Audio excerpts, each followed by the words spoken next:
Guadalupe Subdivision sa Barangay Punta Princesa ning itong siyudad sa Sugbo. Makita ninyo nga marami pa ang kanilang pag-asog sa ibabong kabahin sa ibabong Panimahi. O niya residential area made of concrete material kini mo panibalay mga higala mga super mo ni ang ating mga firefighters sa south sector iba-respond nila sa service no tungod kay ang kinimaon nga lugar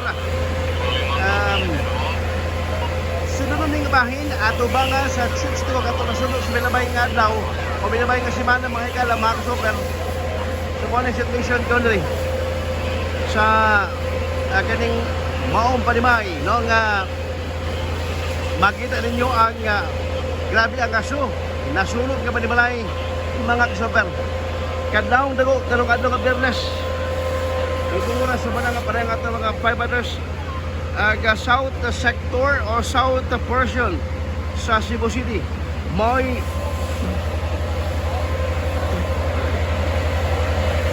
di pa responde karon mga higala no.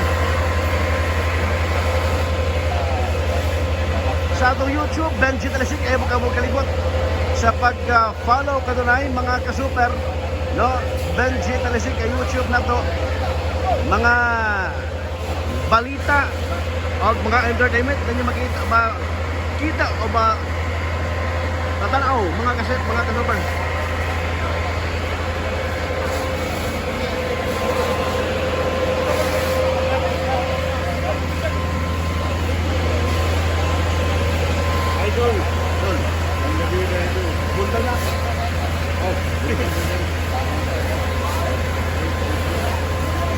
Good morning mga kasuper.